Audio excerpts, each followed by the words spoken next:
The Indian property बाजार में आपका एक बार फिर स्वागत है। मैं हूं आपके साथ राज वर्मा और एक बार फिर हम लेकर आए हैं आपके लिए प्रॉपर्टी से जुड़े हुए आपके अधिकार और हक की बात। और मेरे साथ हैं एडवोकेट जगदीप शोरान जी, जो कि रेरा एक्सपर्ट है।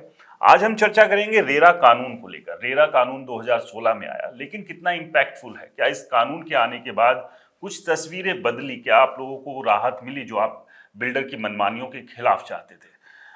जगदीप जी, एक बार फिर से आपका स्वागत है रिपोर्टर जी के खास शो द इंडियन प्रॉपर्टी बाजार में। 2016 में रेरा आया, क्या लगता है कि क्या वो इम्पैक्ट रेरा दे पाया जिसकी एक उम्मीद हम रेरा से करते थे?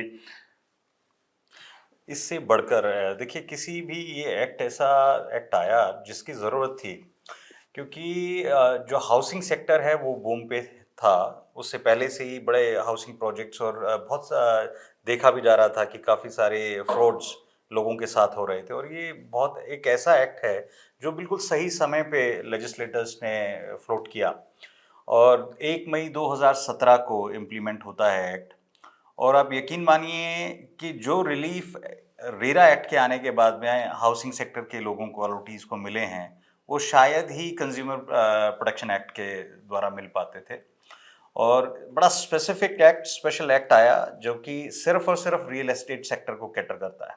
लेकिन सबसे बड़ी बात यही रह जाती है कि कोई भी एक्ट सफल जब ही है जब जन भागीदारी उसमें है, कि लोग उस एक्ट को समझें, उसके प्रावधानों को समझें, उसमें क्या बेनिफिट्स आपको डिराइव होंगे, उस चीज़ को जानेंगे, तभी वो कोर्ट के दरवाजे तक आते हैं।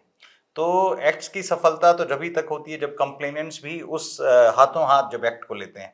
इसके बहुत सारे ऐसे बेनिफिट्स हैं कि लोगों को जितना भी डिले हुआ है उसका डिले के लिए कंपनसेट ये एक्ट करता है। जहां बिल्डर अपनी मनमानी करता है वहां रिफंड्स भी इंश्योर करता है। तो एक्ट में तो कहीं पे भी आप ये देखें कि जो ज़रूरत है उसको मिट करने के लिए एक्ट है, लेकिन अगर लोग इसको उसके प्रावधानों को जानने में अगर देर लगाएंगे तो शायद वो ठगा हुआ महसूस करेंगे बाद में। यानी कि आप ये कहना चाह रहे हैं कि बहुत सारी जगह ऐसी भी है कानून को लेकर कि अभी अवेयरनेस नहीं है, या जो पीड़ित है वो उसके बारे में वो डिटेल नॉलेज उसको नहीं है, जिसका फायदा बिल्डर अभी भी उठा लेता है। बिल्कुल। एक्चुअली देखिए, अगर आप एक मोटे तौर पर देखते हैं कानूनी जो लड़ाई है वो कितनी लंबी चलती है।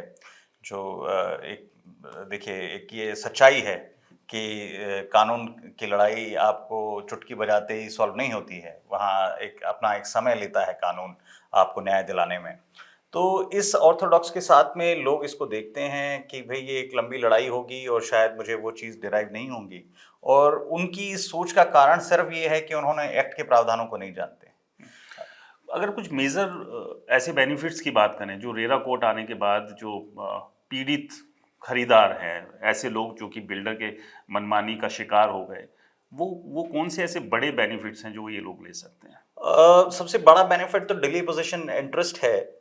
देखिए, लोगों को ये समझना चाहिए कि 1 मई 2017 को जिस दिन एक्ट आया है, तो ये एक्ट उन सभी प्रोजेक्ट्स पे लागू होता है जहां कंप्लीशन सर्टिफिकेट नहीं आया है।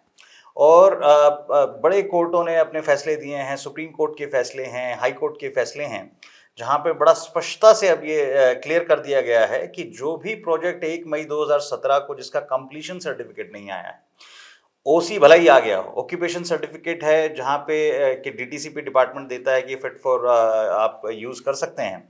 ऑक्यूपेशन सर्टिफिकेट और कंप्लीशन सर्टिफिकेट में अंतर है, उसकी भी डेफिनेशंस एक्ट में दी गई हैं। तो लोग ये जान लें कि 1 मई 2017 को जो प्रोजेक्ट कंप्लीशन सर्टिफिकेट जिस प्रोजेक्ट का नहीं आया है वो सब रेरा कानून में आते हैं। और जहां पर भी डिले हुआ है, लोगों को घर मिलने में डिले हुआ है, तो वो कोर्ट के दरवाजे तक आ सकते हैं और उस डिले का पैसा रेरा कानून उनको इंश्योर करता है। एक चीज़ इसमें बताइए शोरान साहब कि रेरा आया, रेरा के बहुत सारे फ़ायदे हैं और बहुत सारे लोगों को फ़ायदे मिल भी रहे हैं, और बहुत सारे लोग, जैसे कि आपने कहा भी, कि ठगा सा भी महसूस कर रहे हैं। उसके पीछे चाहे फिर कानून में कुछ खामी हो या फिर जानकारी का अभाव हो। आप निजी तौर पर ऐसा कौन सा एक बड़ी खामी अभी भी मानते हैं इस कानून में जिसे दुरुस्त होना चाहिए, जिसके दुरुस्त होने से और ज़्यादा फायदा जो बायर्स हैं उनको मिलेगा? देखिए, एक कानून आता है वो धीरे धीरे इवॉल्व होता है। जो लेजिस्लेटिव इंटेंट रेरा कानून में है, लेजिस्लेटिव इंटेंट बड़ा स्पष्ट तौर पर कहता है कि जो बिल्डर अपनी मनमानी चलाता है, जो घरों को डिले करता है, उसे आइदर तो डिले पोजीशन इंटरेस्ट देना होगा या रिफंड देना होगा विद इंटरेस्ट। अगर मान लीजिए कोई प्रोजेक्ट स्ट्रक अप है और वो कंप्लीशन डेट से आगे बढ़ता जा रहा है, उसकी डेट आगे बढ़ती जा रही है, तो अलॉटी के पास में अब ये राइट है कि वो अपना पूरा पैसा ब्याज सहित वापस ले सकता है।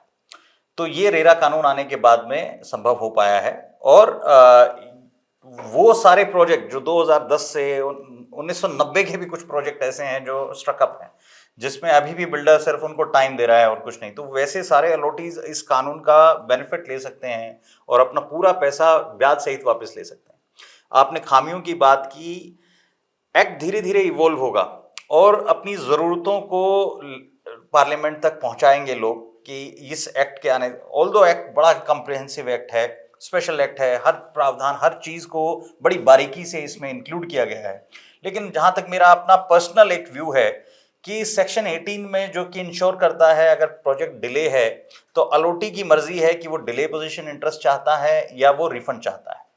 लेकिन वहां एक छोटी सी खामी सिर्फ ये आती है एक्ट में कि एक्ट इस बात को लेके साइलेंट है कि अगर आपको एक समय दिया गया है, मान लीजिए बिल्डर ने आपको 4 साल का समय दिया है कि आपका ये मकान 4 साल में कंप्लीट हो जाएगा, लेकिन आप देखते हैं कि 2 साल, 2.5 साल, 3 साल तक भी वहां कोई एक्टिविटी नहीं हो रही है और आप अगर रिफंड लेने के लिए आ गए हैं रेरा कानून में, तो प्रावधान थोड़े से लचर इस प्रकार से हो जाते हैं, वो साइलेंट है एक्ट उसमें कि ऐसे मामले में रिफंड दिया जाएगा तो क्या कोई कटौती भी आपसे ली जाएगी, क्योंकि 10% आपसे अर्नेस्ट मनी काट लिया जाएगा अगर आप उस 4 साल के वक्त से पहले अपना रिफंड मांगने आ गए, जबकि आपको स्पष्ट तौर पर दिखाई दे रहा है कि जो 4 साल में मकान बनना है वो उसकी आधी बुनियाद अभी तक नहीं रखी गई और 3 साल का समय निकल गया है, लेकिन फिर भी आपको बेनिफिट थोड़ा सा वहां आप लूज कर जाएंगे।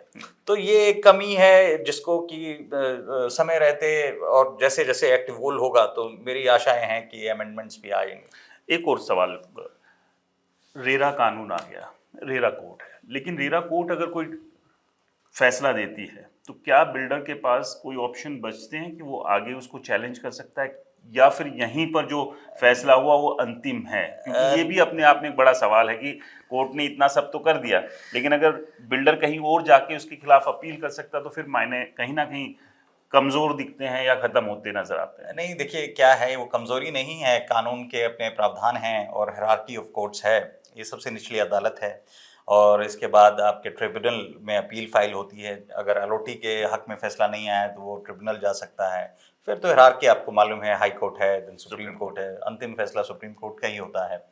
तो लोगों को ये समझना बहुत ज़रूरी है कि चुटकी बजाते तो सब कुछ नहीं होगा, लेकिन ये पहली सीढ़ी रेरा ही है, यहीं अथॉरिटी से ही आपको केस इनिशिएट करना है निचली अदालत से, और फिर अगर बिल्डर आपको अपील में ले जाए तो आपके, देखिए एक्ट के प्रावधानों में जब एक फैसला दिया जाता है और वो फैसला पूर्णतः सभी चीज़ों को संज्ञान में लेके दिया गया है, तो कन्वर्जन रेट जो है वो 90% तक देखने को मिलता है कि जो अथॉरिटी के डिसीजंस हैं वो 90% तक प्रिवेल होते हैं और फिर चाहे अदालत के हायरार्की बढ़ती जाएगी लेकिन फैसला इंटैक्ट ही रहता है। चलिए, बहुत बहुत शुक्रिया एडवोकेट जगदीप शोरान जी, इतनी महत्वपूर्ण जानकारी देने के लिए।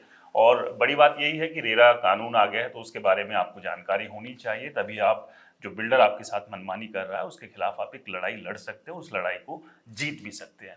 रेरा से संबंधित, रियल एस्टेट से संबंधित कोई भी आपके अगर सवाल है तो आप हमें कमेंट बॉक्स में अपने सवाल भेज सकते हैं ताकि अगले वीडियो में हम इन सवालों को ऐड कर सकें। हमारे जो लीगल एक्सपर्ट हैं एडवोकेट जगदीप शोरान जी, उनसे उन सवालों के जवाब लेकर आप तक पहुंचाने का काम कर सके। इसके अलावा अगर आपने अभी तक चैनल को सब्सक्राइब नहीं किया है तो चैनल को सब्सक्राइब करना ना भूलें। नमस्कार।